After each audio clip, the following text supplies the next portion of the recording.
Wow. What's happening, everybody? That's right. It's your boy. I'm back again. I know y'all thought we were gone. We right here. What's up, family? How's everybody doing? How your mom and them? How your people and them? How your boy around the corner and them? How they doing too? I want to shout out all my people from United Kingdom, China, Europe, Asia, Africa. Listen, wherever you are, welcome to Let's Talk with Stanley Doucette. I am he, your host, and I got a show for you today. Dads, all of my dads, shout your boy out. Get at your boy.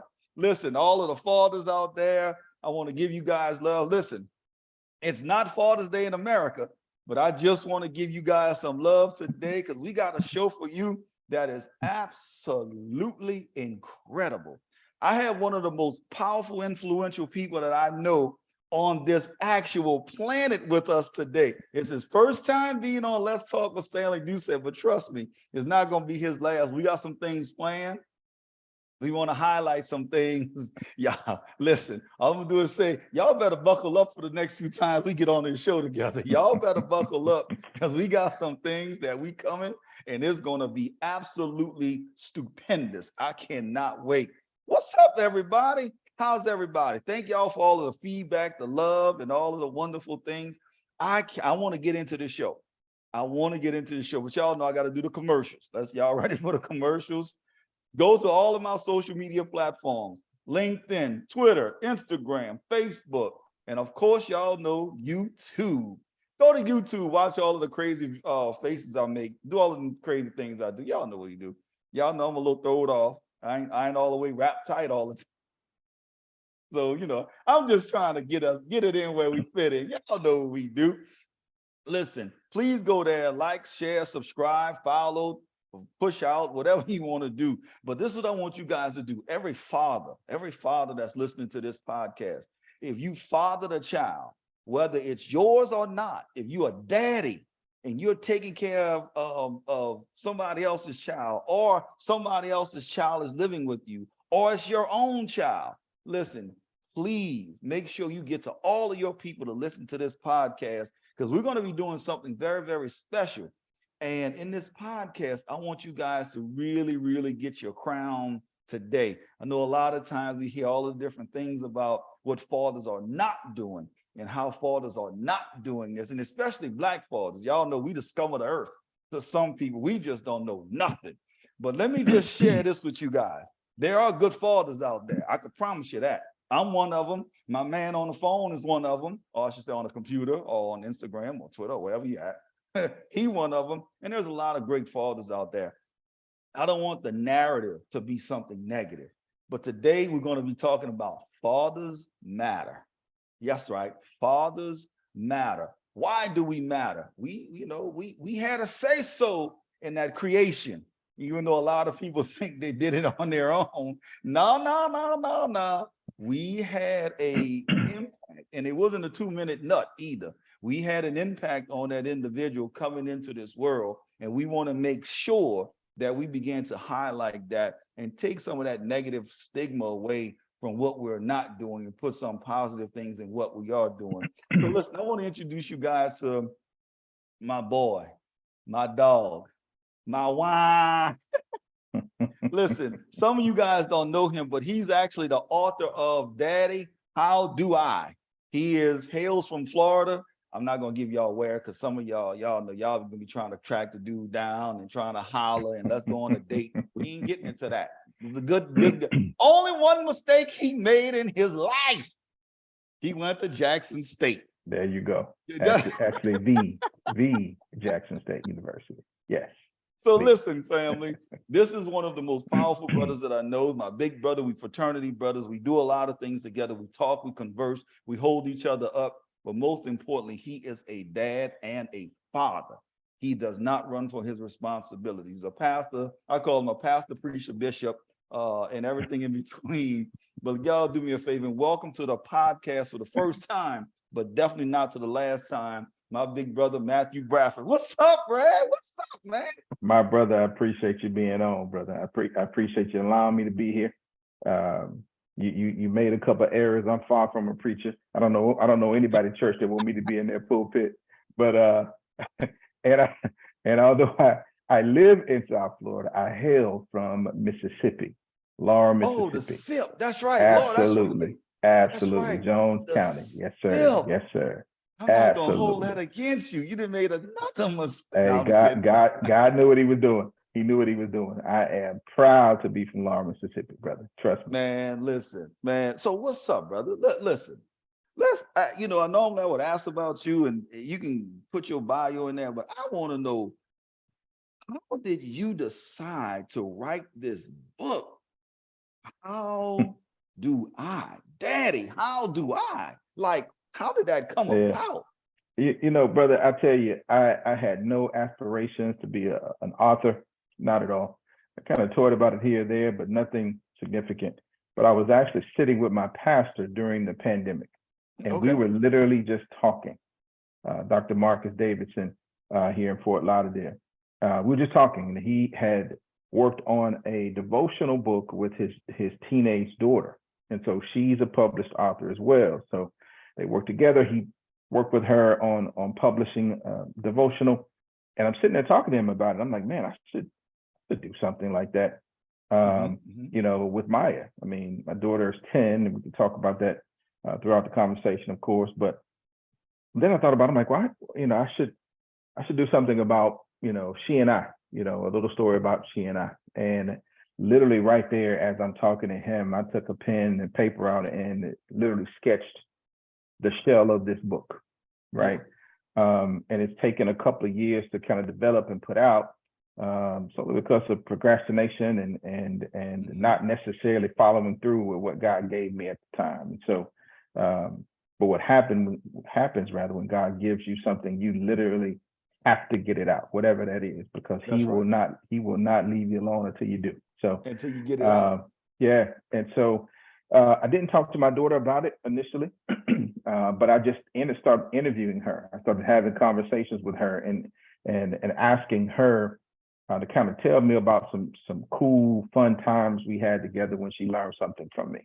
And over the past couple of years, we just talk every once in a while, and she'd give me gems, and I'd make mental notes and kind of talk through those things or what have you. And she's like, well, Daddy, remember when you showed me how to ride my bike and how wobbly I used to be and all that type of stuff. We laugh about those types of things, and I jot that down. We talk about, making a bed or tying our shoes or, anything of that magnitude. And I just started jotting those things down.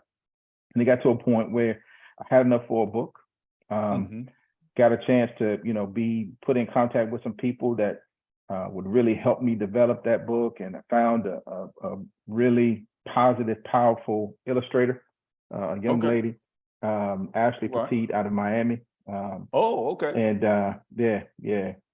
strong Black woman, amazing gift, graphic artist, illustrator, to kind of help me with it. And she literally came up with a pretty cool representation of me and my daughter. So I've been more than blessed to work with her and get that done, and looking forward to the next opportunity to work with her. But it's been a cool journey. And the best part of the journey has been the fact that my daughter, who's in the 4th grade now, is my co-author. So she is a published author at 10 years old. Right. That's excellent. So we start building a legacy. We start making her more attractive when it comes to college applications and things of that magnitude. So it's a pretty cool deal, right? So I'm looking forward to the journey. I'm just thankful to be here to talk to you about it. Man, I'm excited. You write this book with a 10-year-old, right? And we are only 25, but still, you write a book with Right. You write a book with a 10-year-old, right? What did you enjoy the most? Outside of spending time, obviously quality time, and then bringing back those positive memories and what's positive memories in her life. What did you enjoy the most? It was very difficult not to tell her what I was doing. But the main reason why I didn't tell her is because she could not have kept it quiet. Everyone would have known, right? The whole world. Absolutely. And so as the finished, the completion date kind of moved, and there was a little scope creep here or there when it comes to the project, if you will.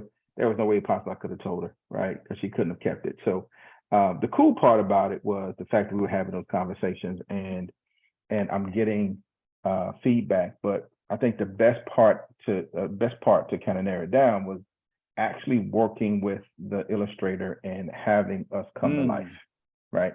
Yeah. So the first time I saw the sketch as to what I was going to look like versus what Maya was going to look like, it was a very, very difficult situation for me to hold it in, right? Yes. I was more than excited.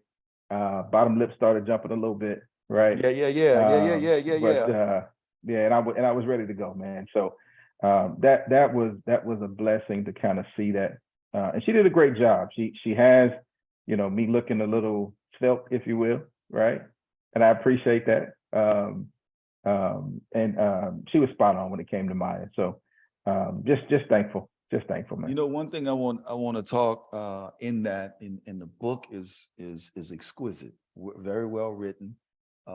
Thank you for doing it, for highlighting the dads, right? But also I want to say this to you. How is it that you're able to maintain such a strong connection with baby girl? You know what? I tell you, that little girl has my heart, man. She has me wrapped around her finger. And I tell people all the time, she knows it, right? And I just pray every day she doesn't use her powers for evil. Quite honestly, yeah. So I don't know, since before she was born, I was locked in. I didn't, she and her mom, me and her mom had her. And we were relatively older when it comes to the stereotypical parents, if you will. So, right. And at one point, through this journey, I didn't think that I'd be able to be a father. I didn't think that God would bless me with being a father. And at one point in my life, that's all I wanted. As an adult, all I wanted to be was a father. Right. And at one point, I didn't think that would be the case. I didn't think I'd have that opportunity. And so I was, doubting and overly concerned about that potentially passing me by. And I kind of made a deal with God, if you will. You know how we make those deals. If you get me out of this one, I'll be whatever. Right. Get me. Ooh, I didn't have few. Well, never mind. I can get absolutely to that. Different show, another show. Yeah. But I told God, I'm like, look, if you allow me to be a father, I promise you that I will do my best to be a better father today than I was yesterday. And so some days I fall short of the mark, but at the end of the day, it's my goal every single day to be better when it comes to this thing called fatherhood. So I'm a sucker for her too. She's spoiled tremendously. And I'm without question the main reason for it. We laugh and talk and joke, and we even have these, nonverbal types of communication in a way that we'll just start laughing out of the blue when it comes to, us looking at each other or what have you. But at the end of the day, our bond is so strong. I'm just blessed that it's what it is. And prayerfully it continues.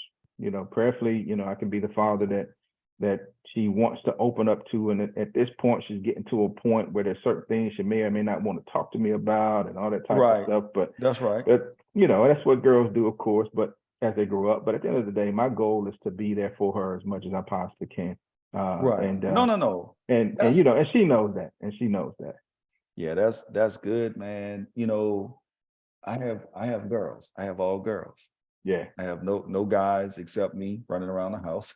Right. Yeah. I have all girls, and everybody talk about is something just special, something different about having girls rather than having boys. Mm-hmm. When I look at when Tyriel was growing up, or Lauren was growing up, and now Gabrielle growing up, and then of course it seems like we have the auxiliary kids as well. They're best friends. Now all of a sudden you're raising them to, not in a bad way, not that their dad did something wrong, but you also with them. So you also doing that, and then you start to have these auxiliary children. What are some of the values that you want to instill, not just in your daughter, but then also some of those auxiliary children that's there as well? What are some of those things you want to do? At the end of the day, one of the things about this book is that it's a picture book, and Maya does the majority of the talking.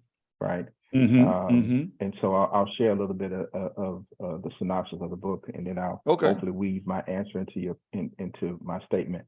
Oh, I'm Um, sure and you so will. and so, you know, the premise of the book is that I'm doing something, and she stops me in the middle of what I'm doing and asks me a question as to how to do something else, totally unrelated to what I'm doing.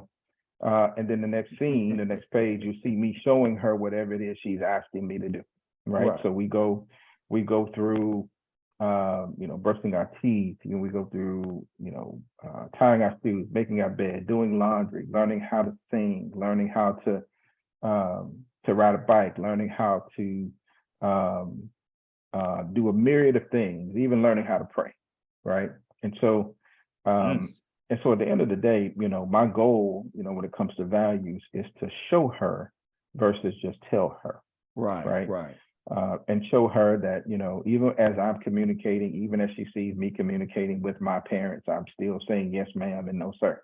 Those things are instilled in me, and I have no qualms instilling those in her, right? And so at the end of the day, the values that I want, you know, to instill in her are leadership, of course. I tell her every day when we have affirmations as I drop her off that I tell her I love her, of course, and I tell her I want her to be a good girl, but more importantly, to be a leader. And we talk Absolutely. about, Eagle. and we absolutely, and we talk about what that means. We talk about decisions she makes, and we, you know, I ask her, you know, this decision you made, would a leader have made that decision, right? And so, at the end of the day, I want her to be respectful. I want her to be God-fearing, of course, and I want her to value things that are positive, of course, but I also want her to be a leader. I want her to be an individual that people look up to and people can be proud of when it comes to her decisions and the things that she does in her life.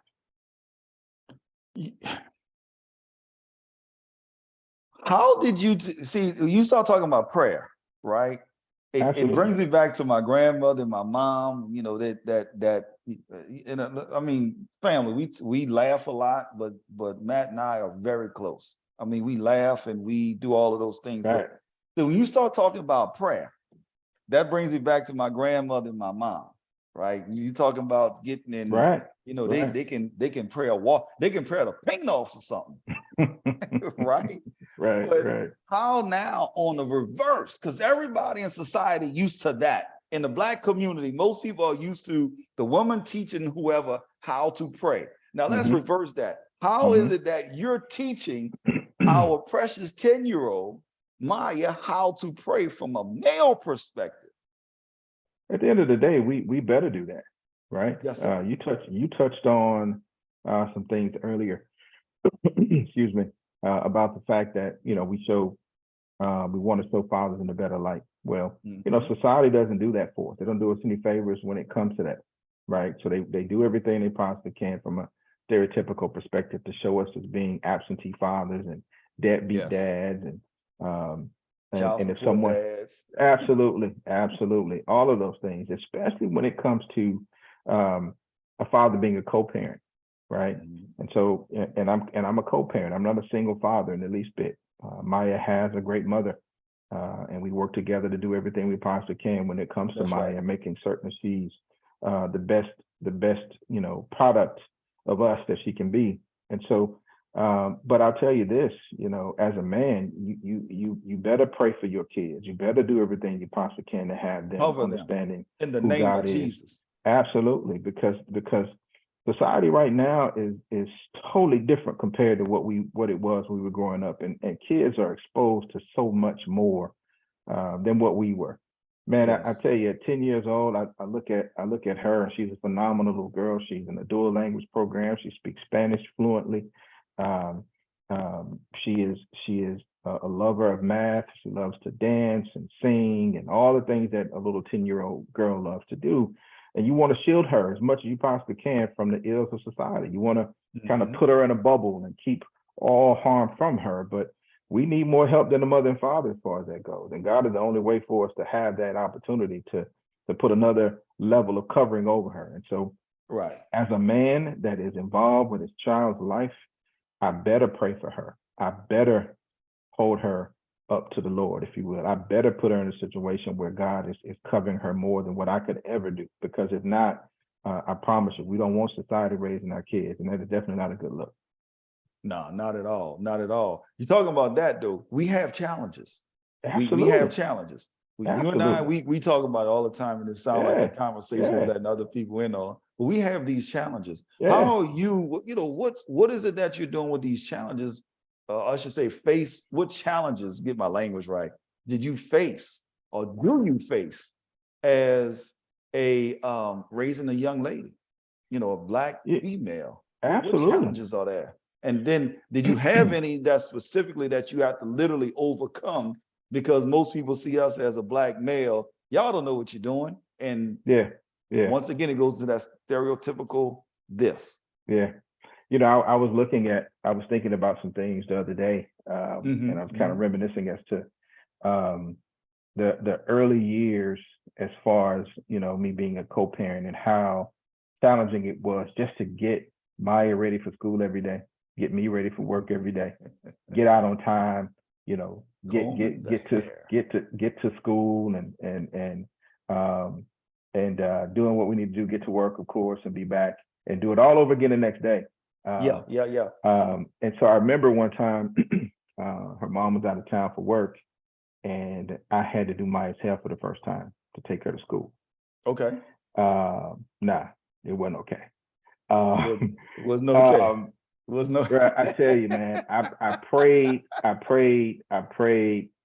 over that comb and that brush and that You was anointed that day, huh? green and blue grease, if you will. I prayed over that, man, before I went to work. And I tell you, before I went to work on her hair, if you will, and I did the best I could do, brother. Man, I did the best I could do.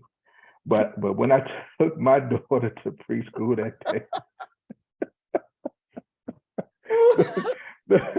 the receptionist was like, "Oh, mommy's out of town, huh?" I'm like, yeah. Look, I love my baby with all my heart, man. But that particular day, she looked homeless, brother. She looked homeless. Ooh. Oh man. But the cool thing about fatherhood and the cool thing about our bond, she might have been 4 years old at the time. But even with her hair looking the way it did, she was just so excited, give me that hug and kiss and tell me she loved me when she went into preschool. And when I picked her up, she was overly excited to see me, but I was embarrassed as I could possibly be because of what I did to her hair, brother. Wait, see, you talking about the hair. That was bad. That was bad. I do okay. I do pretty decent with the hair. I've gotten better, but I got a go-to. I got two go-tos. I got the one puff up top. Right. And I got the little two puffs on each side, but don't ask me to do nothing else, man. My part game is a little suspect. You know what I'm saying? It's like a drunk fool walking down the middle of my head. But I tell you, I laugh about it now, but it just those experiences, man, have been just amazing. But I will tell you this: one of the biggest challenges I face is the fact that I am her Superman, just as my father was mine and still is, right? Right. And so at times I try to make certain that I don't show her pain. I don't show her emotion when it comes to what's bothering me at the time. I try my best not to show her stress. I try my best not to show her, challenges I face, because she really is in tune with me. When she was younger, I'd come home from work and I'd have a stressful day, and she would literally sit in my lap and massage my temples as a 6-year-old, right? Yeah. 7-year-old. Strong. And ask me how my day was. Right. It's a beautiful situation, but she is in tune with me in a way where, she can kind of sense that. And so as her Superman, I try my best not to show her anything that would be a sign of weakness. Right. Yeah. I want to ask this question. I think this is important. I think this is very important, not just for our babies, but just for people in general, because does that go into the stereotypical male, right? We can't break, we can't cry, we can't show weakness, especially for us Black men. Now, let me just say this for our international audience, our American audience that's not Black. I'm not talking against y'all or thinking I've forgotten you guys, but I want to talk to people that have been shitted on, just to keep it a buck, right? For such a long period of time. And not just down in history. It's not trying to go in that way. but I want to share something. Do you think that we are pouring into that space overall when not showing some of our challenges or some of the days that we are weak? Well, you know that we do, right? We Mhm. we are feeding into that. We are feeding into that stigma. Okay. And I'm a I'm a big proponent of you know, telling our brothers, of course, that it's okay not to be okay, right? It's okay to admit that you need help, admit that you know, you can't do it all or what have you. And it's okay as far as that goes. But like I mentioned before, my daughter's in tune with me. And I remember one instance where I lost my grandmother to COVID in 2020. And I literally had to tell my daughter that her great grandmother passed away, and it was very difficult for me. So she saw in my eyes the pain that I was dealing with, just even having that conversation with her. And what I got back concerned me greatly because she was devastated because she saw daddy hurting, right?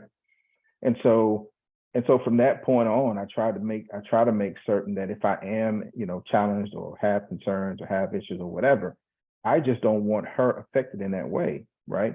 It has nothing to do with me, you know, going against what I stand for as far as men, you know, communicating when they can't do it all and they can't, you know, be that Superman. But my goal is to be that for her at all costs, right? And so, you know, when she gets older and can understand emotions a little bit better, I may be a little bit more open to kind of showing those. But at the end of the day, my goal is to make her feel safe, make her feel protected, and make her understand or feel rather, you know, that daddy's going to be here to help her in any way possible. So yeah, we feed into it, but with my baby girl, man, it's just difficult. It's just difficult. She already has my heart, man. I'm trying my best not to be a pile of mush, if you will, when it comes to her.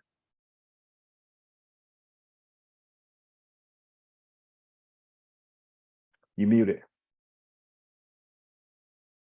You muted, bro. I don't know how that happened, but How am I gonna be? something, How am I gonna be on your show and you muting and I'm yourself? muted, right? Yeah.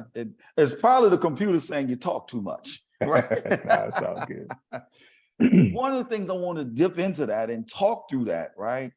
As what advice would you give to other Black fathers on raising their daughters? Well, first of all, you know, you have to want to be there. And Ooh, I you stepped on all kind of toes with that yeah, one. you You got gotta to. want to be And there. yeah, let me tell you something. You know, I told you I made that deal with God, right? Yes, sir. That I was going to do everything I possibly can to be a better father today than I was yesterday. That sounds good, looks good on a t-shirt, right? Yeah, But you have to want to do that. you gotta You want know, to. you got to want to do that. And I say that because at one point when Maya was born, I traveled a lot for work and the frat, of course, you know, the positions I have in the frat and all that stuff. So, and so I wasn't as focused on doing what I told God I was going to do, right? I Right. did what I was supposed to do when I came to my daughter. Of course, I checked off the boxes and all that type of stuff, but I could have done more. I could have been more. And so, and if you don't get to a place where you're focused or have to be focused, it's going to put you in a situation where you're talking about what you could have done, what you should have done, what you could have been to your kids. And so when I say you have to want to be there, you have to want to be there. But then it's a responsibility that's not easy, not at all. Listen, There it's were not that easy, nah, and not at all. it's not inexpensive either. Not Which at all, but you know what? But I tell you this, man, we make sacrifices to do everything we want to financially, that's right. right? Regardless as to what we make, right? Um, and so to That's me, when it absolutely comes to my right. daughter, it's not a sacrifice, it's a responsibility. She's gonna Right. eat she's gonna eat if nobody else does, Else, that's right. right? That's absolute. Right? That's truth. That's Yeah, truth yeah, right there. yeah. That's truth. She's gonna have what she needs if nobody else does. And so everything after that, right, is you know, everything kind of falls in the line, if you will. But not only do you have to want to be there, you have to put in the work. And people say it's a sacrifice, but it's not. It's not. If you love your child like you say you do, you find ways to get stuff done, even if you don't Mhm. know how that was done on the back end. I look at my parents. My parents have been married for 50 years, and I'm more than thankful that they're still here. And they just celebrated their 50th earlier this year. Right. Um, I cannot tell you how they raised two boys and had a house and all those responsibilities. I couldn't. I have no idea as to how they did that, or I had no idea how they did that until God blessed me to be a father. And so, regardless as to what you have going on, your children are going to be your priority, and they made us their priority, and they did everything they were supposed to do for us. And so, when I would, it's funny when I would say, hey, I would tell my dad, we're out of this, or tell my mom we're out of that. The next thing I know, we have tissue, we have, water, we have food, whatever that may be. I didn't wonder as to how they got it. It didn't matter to me. All I knew is that I could just go to my parents and say, hey, we're out of toilet paper, and all of a sudden we have toilet paper. And we have toilet paper, right? Right. And so that's the thing. The same thing with my daughter. She will never know struggle. It is my job to make sure that she never knows that. And it's a very different world when it comes to teaching children's values as well, because now they don't necessarily have to value things like we did, right? Yeah. Because of course my daughter has more than what I had growing up, and my brother and I had more than what my parents had when they were growing up. It's just the evolution of parenthood, I guess. But when you talk about sacrifice, right, making sure our babies have what they have, and all of those things. So we're gonna do what we do, but they also gotta have a part where you incorporate the fun side, the play side. Absolutely. In a relationship. You can't be strictly business, like we doing homework. Right. I'm gonna teach you how to ride this bike, and then we going to bed, and then we gonna do no. So how did you incorporate the fun side?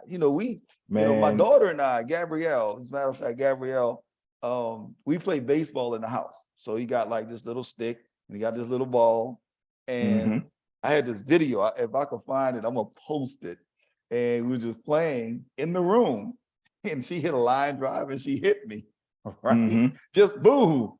But those things are the fun side of everything. Absolutely. Those, you can't get that back. No. Right? No. So how did you incorporate the fun? Well, still do. Man, we love to sing. I got singers in my family. I sing, and now my daughter, bless her heart. Wait. Hold on. Stop. You got to hum a tune. You got to say something. You got to give us at least one word of song. Nah, brother, that's just not how this works, brother. That's not how this works.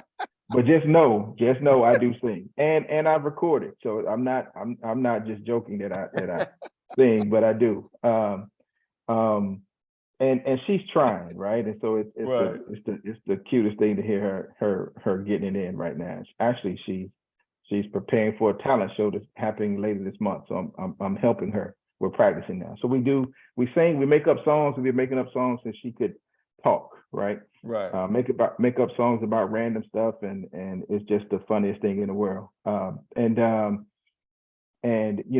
have dance contests, which she's an old soul. So Earth, Wind and Fire and Michael Jackson and the like. She definitely the elements. Yeah, she's good with it. But she's teaching me, or making an attempt to teach me, TikTok dances now. And so nobody wants to see that, right? Nobody wants to see that. No, we want to see it. Oh, no, not at all. I'm telling you, nobody wants to see that. But and let me tell you something, she knows them all too, right? Every one of them. She knows them like the back of her hand, man. It's ridiculous. And I don't have a problem with that as long as she continues to thrive in school. I'm good with that. But I remember growing up, I knew every word of the Jackson 5's ABCs, the song. But I didn't know my ABCs to save my life, right? Right. So the positive reinforcement, the positive physical reinforcement I got on the back end to kind of make certain I learned those ABCs. It's totally different than her. She's just as smart as she could possibly be. But so the TikTok dances, we sing songs, we go. She loves to play basketball, so we go out to the park and play, and we'll see if we can get her into some type of league moving forward. But I tell you, I take her to the salon to get her nails done, and we get our pedicures together. She sits right next to me, and we laugh and talk. She gets on the tablet. I may be on the phone, or especially now because kids are so distracted. But we go and we get our pedicures and we chill out and I take her on date nights every other Friday. We go and hang out. We go, she's becoming less of a cheap date. She wants crab legs and things of that magnitude now. Listen, so we go they and, just skipping straight past the cheeseburger and straight to steak and lobster. Chicken nuggets, bro. That's not what we're doing right now. No, we're not doing crab that. legs and such, right? So yeah, we do date nights. We hang out. We do movies. We just go, right? Because at the end of the day, I want her to make certain that she knows that daddy is going to provide for her, but also we're going to have fun doing it, right? Right. But I also want her in a situation where we're seasoned adults. She's not in the least bit, thrilled or excited when another man tries to do something as simple as getting her nails done, right? Right. That's right. You can easily touch on the fact that we used to do this at least once a month, right? So no, I love doing the fun things with her. She thinks she's a comic at this point, calls herself roasting me and all that type of stuff. So it's a cool deal, right? It's a cool deal to be a father, but it's still a job. It's still a responsibility, and the fine line between being a cool dad, but being a disciplinarian is something I'm still working on, right? Because I'm so silly with her and all that type of stuff until it's very, very difficult for her to accept when she has to be disciplined. Right. Hurts her to her heart when it happens, but that's part of it as well, right? So yeah, I'm learning, man. I'm learning, but I'm having fun. Listen, we all learning, and it's a continuous learning process. I've had two beautiful queens that came, princesses that came before Gabrielle, the last one, if you will, and yeah, it's still a learning process because each child have their own personality as well. So, you got to understand how to deal with that. Gabrielle is in, just FYI, I know you're going to get baby girl into some part of sports, I guess I would say, right? Or some type of athletics. Just be prepared. It's expensive. Gabrielle is in gymnastics. And I was looking at them like, how much? For what? Yeah. And let me tell you, we've had her, swimming was her thing for a while before the pandemic. So we had her in a swim school. That we had to pay for monthly, of course, and that was definitely expensive. We've had her try gymnastics, soccer, you name it. And right when the pandemic was starting, we had just started her picking up tennis, right? Okay. And so at the end of the day, we want to expose her to as much as possible, but we're not pushing her to do anything. So, if she says all of a sudden she doesn't want to play soccer anymore, we keep it moving and we move on to something else, right? Basketball seems to be her thing, and so we'll see how far we can kind of let her go in that regard. But Dawn Staley, let me shout you out real quick. Let me tell you, bro, she's 5'5" at 10 and she's a lefty. So if she gets in her mind that defense is something that she can do or she wants to do, she'd probably be tough, but she just wants to dribble and shoot. So Okay. And we can work through that. Absolutely, Dawn, man. Get at your boy. Absolutely. Come on, Dawn. Absolutely. On, Dawn. Get at your boy. We recruiting for you. Yeah. Absolutely. Nah, it's all good, man. Listen, I want to ask you two things. I want to ask you anything you want to share about the book, how they can get it, research it, whatever it is. I want them to order. And I want you to blow up on New York bestsellers, New York Times bestseller list, Amazon bestseller list, Google, and everybody in between to blow up. That's just a personal thing. I want you to have that space to share whatever it is and how they can get it, how they can get in contact with you for speaking and all of those things. Oh yeah, y'all didn't know my boy spoke? Yeah, he charges. He's not free for these people that, well, we'll give you a chicken dinner if you come and spend anyway, I ain't gonna start. I ain't gonna do that. Now, let me tell you something. Now, we will give you a love offering now. Don't. We will slide that love offering in your hand real quick. Yeah, absolutely. No problem. But please don't ask me to fly across the country for free for a chicken dinner. Right. And you done tore the church up. And then now he's talking about, we got a chicken dinner in the back. No. Right. All right, but seriously. Right. Shout out. Go ahead, brother. So to get the book, we're on Amazon, we're on Barnes and Nobles, we're on Kindle platform as well.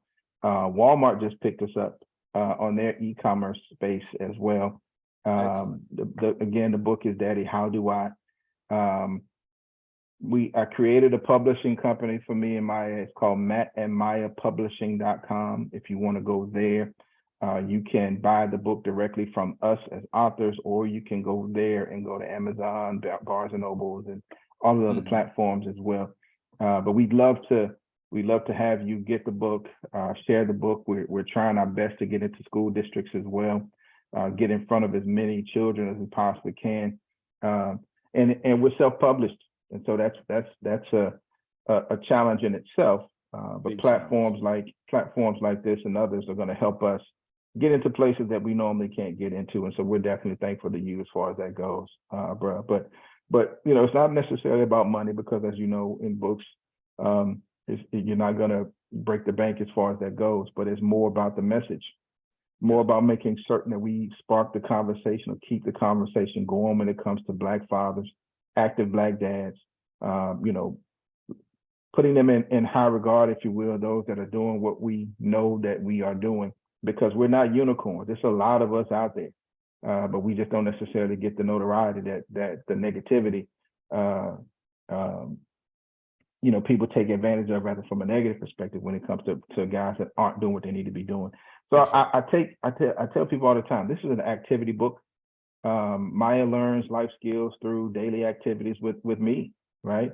And I want it to be something that people can see, to say, hey, I can be active in my daughter's life and not necessarily, or my child's life, and not necessarily have to break the bank doing it.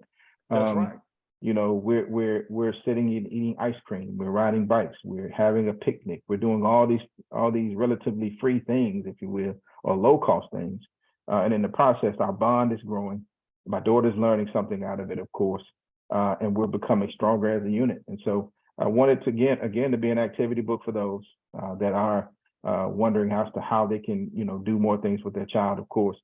But I also wanted to be motivation for those that aren't. I want it to be motivation for those men that aren't doing what they need to be doing and don't necessarily know how to start, right? And so this is a cute picture book. I think it speaks volumes as far as the bond of a father and a child, of course, especially girl dads. And I pray that people get that message, and it's a blessing to all that, you know, have it or have seen it. When you talk, I can feel the passion that you speak with, not so much about your own situation, but just that passion that you speak with. Where does that come from? Man, I first of all, I tell you, I have the best father in the world. Now, Okay. Of course, I'm biased because he's my father, right? But I've seen him be a father to so many in the neighborhood that may or may not have had fathers in the neighborhood. And I've seen him be a man, right? My brother and I were raised by a strong woman and a strong man.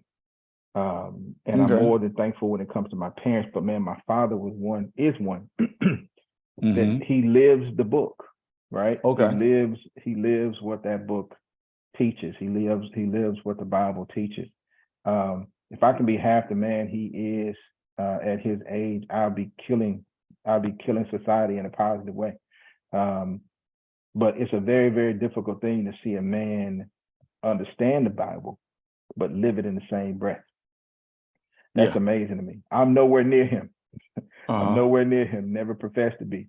But I'm where I am now, not because I didn't have the best role model possible when it comes to that. I've seen him be a father, an uncle, a neighborhood father, if you will, a brother to those that needed brothers, of course. I mean, this man has been amazing. He's a giving spirit, to say the least, and God has blessed him accordingly. And so when you talk about passion, man, I've just seen him do so much when it comes to being selfless, to make certain that everybody else around him was good. And that's something that I hope I can tap into and be a better man on the back end because of that. It's well spoken, brother. Shout out to your dad, but well spoken. I have one of those as well. So, you know, like you said, sometimes you don't think about it, but yeah, shout out to all the real dads out there. Man, I tell you, Larry J. Bradford is one of the greatest men I know. Yeah.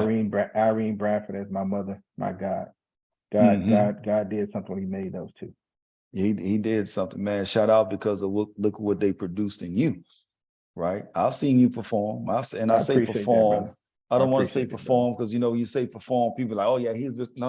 Right. We're not. Right. Let me say that I've seen you speak into people's lives. I've seen you get down on your knees and if you will and wash the feet. I've seen you elevate to meet people where they thought they were uppity just so you can bring them down and be like, bring that down. Let's not do that. Let's not do that. Yeah. So, Yeah. what they produced in you, man, has been solid. And then the book, what you guys have done, it's just amazing. How do I, Daddy? How do I? How do I? And that just a testament of that bloodline and that flow that's going. So, congratulations to you. Any parting words, man, how they could get in touch with you if they want you, or anything that you want to share, some powerful wisdom before we close out? I appreciate that, brother. I thank you for your kind words as well. I want to correct you as well. I know Jesus washed feet, and I know what that symbolic from a humility perspective. But I am not that strong in my faith to wash feet. I can't stand you. Let's be clear. I love the Lord, but boy, I tell you, man, that's a tall order. Now I will do it if it comes to my family and it's something I have to do. But trust me, I ain't gonna be the first one lined up to do that. But if you want to understand more about who we are and our biography and all that type of stuff, you can go to Matt and Maya publishing.com. You can also find us on Facebook at Matt and Maya Publishing. Instagram as well, Matt and Maya with 2 T's publishing as well. And that's MIA or MYA? MAYA. Matt, MATT, and AND, MAYA publishing.com. Okay. But I tell you, I appreciate the platform. I definitely appreciate the conversation. But I want to reiterate, I am not a perfect father. Far from it. Not at all. But what I am is a present one. And as long as I continue to be present, I'll be perfect for Maya. And so at the end of the day, I tell individuals all the time, you don't have to be perfect. Just continue to do what you need to do. Continue to be focused when it comes to your child and watch the fruits of your labor when it comes to the back end as to the productive humans or adults that they will be on the back end. So I'm just living that. I'm trying my best to be better every day. And hopefully I can inspire others to do the same. Absolutely. So one thing I have all of my guests on the show do. Here we go. So everybody, I always shout out New Orleans. I always give the New Orleans, I call it the New Orleans sound, but everybody come up with all kind of different things. But it's the star of my show. It is the star time of my show. And I always give a New Orleans call. So you ready?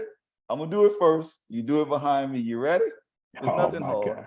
It ain't nothing hard. Come on, Laurel, Mississippi. What's up? Let's go. All right, you ready? Yeah. Wow. Oh my God. Hey, you did. I'm doing what I do. So trust me. Okay. What I will not do is be embarrassed on your show as you make an attempt to have me doing something that's out of my character. Not at all. That's what I'm not gonna do.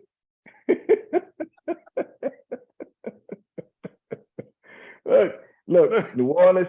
I grew up 2 hours away from New Orleans. We spent a lot of time there, and one of the best cities, man, you could ever want to be in when it comes to hanging out and kicking it. But that accent is something, man, that is cool as all get out. I would never try to mimic it, right? Because I'd butcher it every time. But I got mad respect for New Orleans, man. Mad respect. Got some love down there. Shout out to the NOLA. Big bro, man, I appreciate you. Doc, I appreciate you. We got a couple other topics that I'm on. My mouth is watering to get to the listen. Yeah. Y'all thought this one was good. Yeah, I look forward to it. Yeah, we're gonna do that. We're gonna do that. Y'all better hold on to y'all hat for the next. Yeah. Yes. Yeah, we definitely. I look forward to it, brother. But man, I appreciate it. I really do. These types of conversations are more than needed, and I think that few and far between, man. And I think we need to continue to have these conversations about the positivity that fatherhood brings to society, but even more so when Black men are doing it and being passionate about it. So that's that. I'm more than excited about this, man, and I'm grateful to you, and I'm excited for you, and I'm thankful for the platform, the opportunity. But man, I'm proud of you, brother. Really I sure appreciate you, man. I sure appreciate you. I was gonna ask you something else, but I ain't gonna mess with you right now.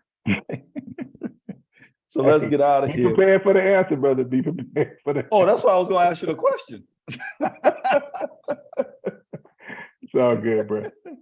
All right, family. Listen, if y'all want to get in touch with my big brother, make sure y'all follow his instructions.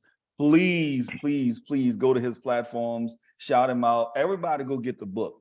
Go get the book. It's not expensive. Please support him, support Maya. Let's do what we do, family. Show up and show out for him in a big, big way. Don't matter where you are, just order the book. It'll come to you guys and y'all be able to read it, participate, draw activities from it. Matter of fact, make it an activity for you and your child, right? You're saying it for daughters, but hey, what about sons? You know, just, hey, let's just make it an activity for everybody. We all have fun. Don't forget to follow us on all of our social media platforms, Instagram, Twitter, Facebook, LinkedIn. And of course, y'all saw all of the craziness going on with me on YouTube. If you haven't gotten on the YouTube channel, shame on you.